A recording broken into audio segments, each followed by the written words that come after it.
Ini sahabat bingung sampai satu tempat ini gempar akan yang terjadi dengan Alqamah. Dia tidak bisa meninggal juga tidak bisa mengucapkan dua kalimat syahadat. Sampai akhirnya didatangkan baginda Rasulullah Sallallahu Alaihi Wasallam. Setelah Rasulullah Sallallahu Alaihi Wasallam melihat keadaan sahabatnya seperti ini, Nabi bingung. Lalu bertanya kepada sahabat yang lain yang bertetangga dengan Alqamah. Ditanya satu persatu oleh baginda Rasulullah Sallallahu Alaihi Wasallam, adakah Alqamah ini mempunyai orang tua? Apakah masih hidup orang tuanya? Sahabat yang menjadi tetangga Alqamah berkata, ya Rasulullah, orang tua Alqamah, bapaknya telah meninggal dunia ya Rasulullah. Yang ada tinggal ibunya seorang diri. Juga bersama dan dengan istrinya. Lalu Rasulullah bertanya, di mana ibu daripada Alqamah? Ya Rasulullah, kami tidak tahu, yang tahu istrinya. Di mana keberadaan ibunya? Dipanggil istrinya Alqamah. Lalu pada waktu itu Nabi bertanya kepada istrinya Alqamah, wahai istrinya Alqamah, apa yang terjadi dengan Alqamah? Di mana ibunya? Lalu istrinya menjawab, ya Rasulullah, dulu waktu suami saya masih sehat, memang ibunya tinggal bersama kami, bareng dengan kami. Dan juga menurut riwayat daripada suami saya, sebelum dia nikah bujangan, memang dia ini tinggalnya bareng dengan ibunya. Sampai menikah, setelah menikah, ini ibunya hijrah, nggak tinggal lagi bareng dengan kami. Lalu Rasulullah mengutus sahabat untuk manggil ibu daripada Alqamah. Datanglah ibunya Alqamah, Nabi bertanya, ya Ummi, wahai ibu, ini apa yang terjadi dengan putra Anda? Kenapa dia tidak bisa mengucapkan dua kalimat syahadat? Bukankah dia sahabatku? Bukankah dia orang yang taat beribadah? Bukankah dia orang yang hebat? Kenapa tidak bisa mengucapkan dua kalimat syahadat? Lalu sang ibu berkata, ya Rasulullah, aku tidak ridho dengan Alqamah. Spontan jawaban seorang ibu. Rasulullah kaget, kok ini ibu bisa bicara seperti itu? Ya Rasulullah, aku sakit hati dengan putraku. Walaupun ibadahnya boleh setinggi langit, ilmunya semua samudra, tapi aku sakit kepada dia ya Rasulullah. Ditanya oleh Rasulullah, wahai ibu, apa yang terjadi dengan Alqamah? Ya Rasulullah, ini Alqamah dulu waktu bujangan, sayangnya luar biasa kepada saya. Dan saya ridho apa yang dia perbuat. Tapi setelah dia nikah ya Rasulullah, cinta saya dibagi. Mending kalau 50-50, ini lebih banyak ke istrinya ketimbang saya. Dulu dapat gajian, punya duit, apa-apa yang dicari saya. Beli makanan sebelum dia makan untuk saya. Tapi sekarang setelah dia nikah, saya dapat sisa ya Rasulullah. Sisa dari dia, sisa dari istrinya, baru diserahin kepada saya. Saya di nomor 2-kan, saya di nomor 3-kan ya Rasulullah. Saya sakit dengan Alqamah. Sampai ini ibunya hijrah, nggak mau tinggal bareng dengan Alqamah. Ternyata ini yang buat Alqamah menderita seperti itu. Lalu kata Nabi, ya Ummi, maafkan kesalahan putramu. Sang ibu sudah terlanjur sakit hati, enggak, ini bawa air susunya diminum oleh Alqamah. Enggak mau dimaafin. Nabi udah mohon, tetap nggak mau dimaafin sama sang ibu karena udah sakit hati banget. Sampai akhirnya, ya ibu, kalau kamu tidak memaafkan, baik kami akan bakar di dunia daripada dia nanti dibakar di akhirat. Dikumpulkan kayu bakar oleh para sahabat. Ini Alqamah yang tidak hidup juga tidak mati. Ini ditaruh, ditumpukan kayu bakar yang sudah diberi bensin.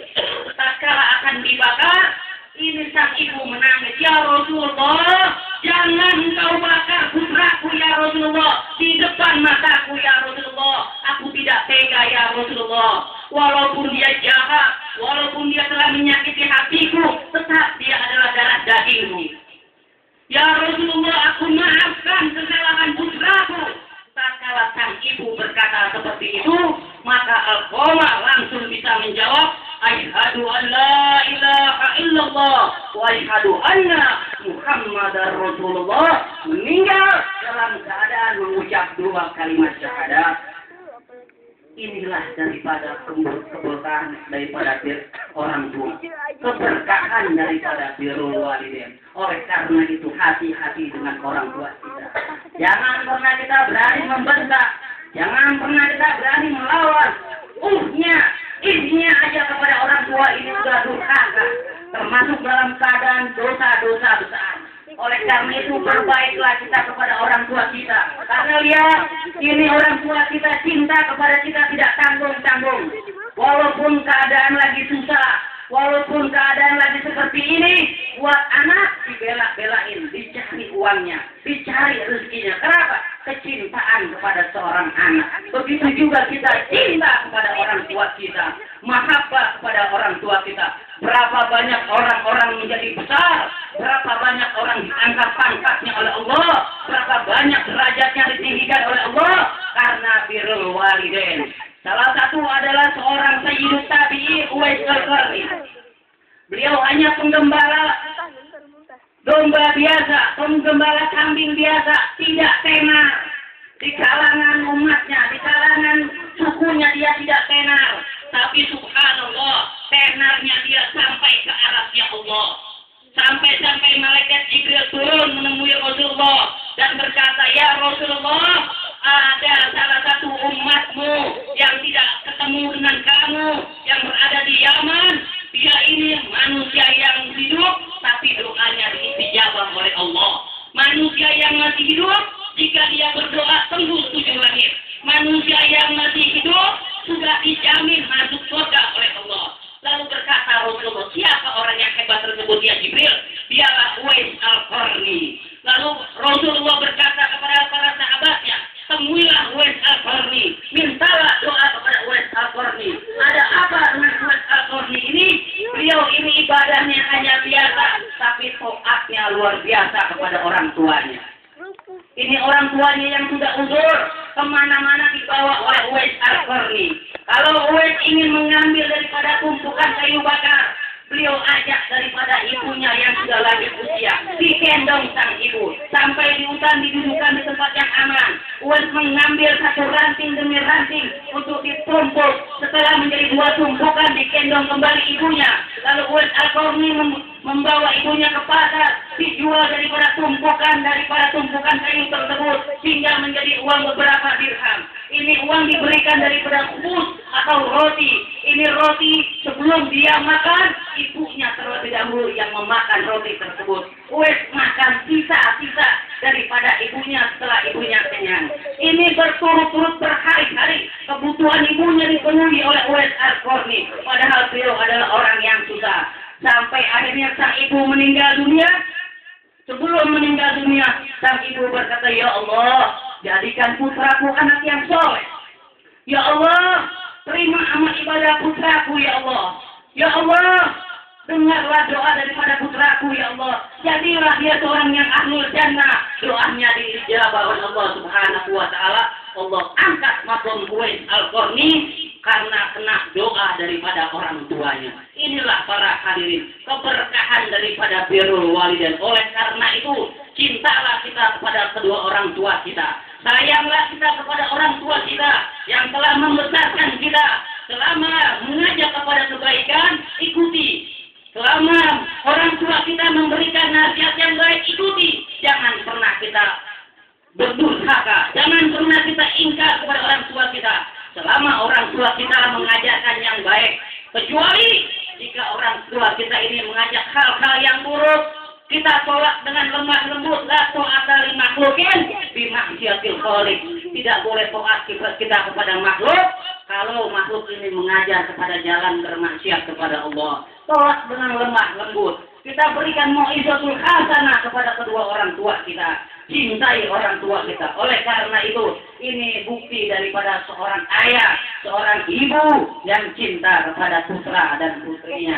Mudah-mudahan ini bermanfaat buat kita semua. Dan juga sekaligus daripada peringatan Isra dan Mi'rajnya baginda Rasulullah Shallallahu Alaihi Wasallam, seorang manusia yang terpuji, yang dipuji oleh yang maha terpuji. Seorang manusia yang suci, yang disucikan oleh yang maha suci. Seorang manusia yang agung, yang diagungkan oleh yang maha agung. Dialah kekasih kita, imam kita, pemimpin kita, pemberi syafaat kita, Kanjeng Nabi Muhammad sallallahu alaihi wasallam. Jika maulidnya diperingatkan, maka kejadian yang luar biasa yang terjadi kepada Rasulullah sallallahu alaihi wasallam juga kita peringatkan, karena tidak ada nabi satupun yang Allah angkat derajatnya melebihi derajat Kanjeng Nabi Muhammad sallallahu alaihi wasallam. Allah berikan derajat yang tertinggi. Sebelum Allah utus menjadi seorang nabi, Allah belah dadanya Kanjeng Nabi Muhammad.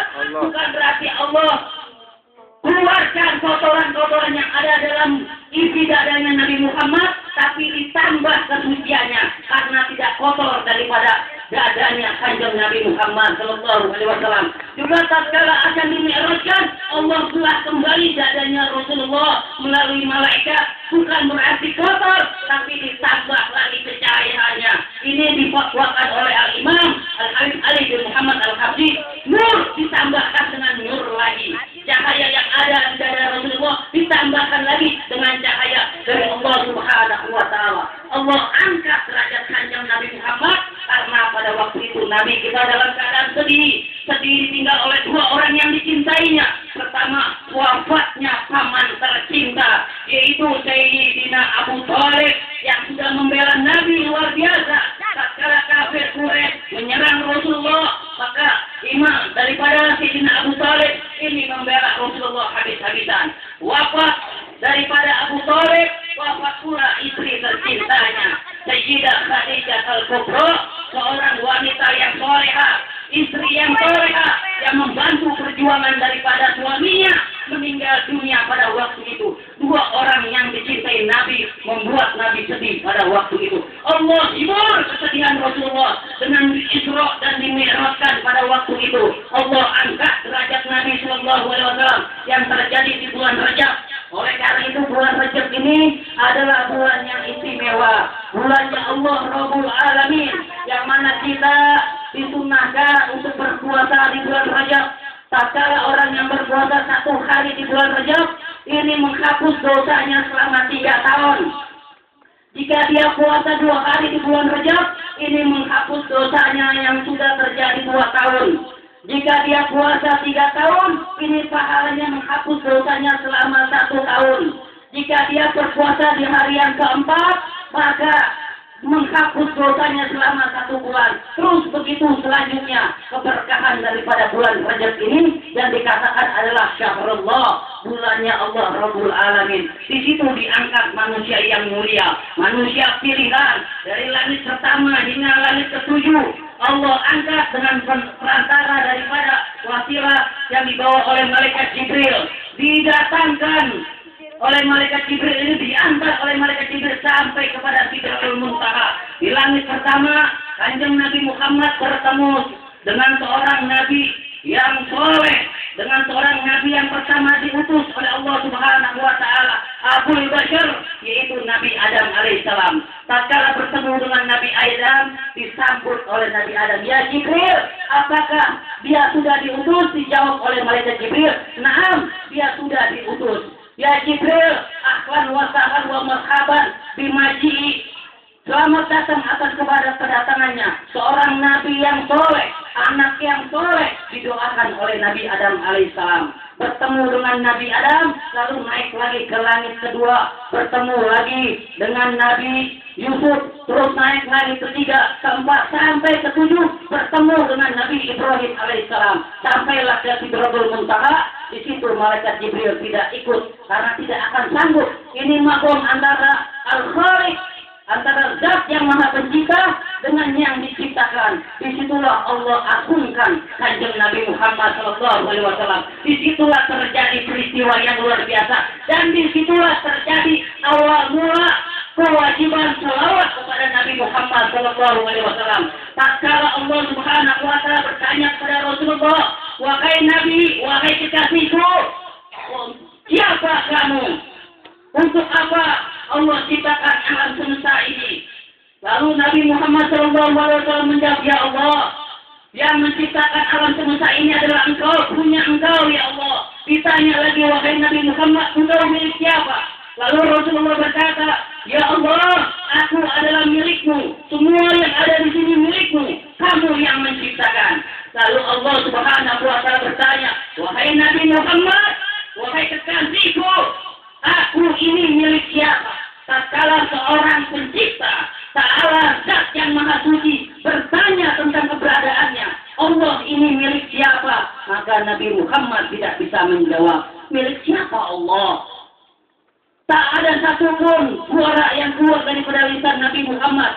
Tidak ada yang bisa menjawab. Allah langsung yang menjawab, wahai Nabi Muhammad, aku milik bagi orang yang mau berselawat kepadamu. Itulah asbabun nuzul turunnya ayat Al-Quran. Bismillahirrahmanirrahim. Innallaha wa malaikatahu yusholluna 'alan nabi. Ya ayyuhalladzina amanu shollu 'alaihi wa sallimu taslima. Ini terjadi tatkala Isra dan Mi'rajnya Nabi Muhammad sallallahu alaihi wasallam sampai turun daripada perintah salat 5 waktu yang kita jalankan sekarang. Jadi dua oleh-oleh yang dibawa oleh Nabi Muhammad sallallahu alaihi wasallam. Oleh karena itu inilah keberkahan dari para bulan Mi'raj, daripada bulan Syahrajab tatkala peristiwa Isra dan Mi'rajnya Nabi Muhammad sallallahu alaihi wasallam. Mungkin ini saja yang bisa saya sampaikan karena hari ini malam ini juga harus dibagi waktunya.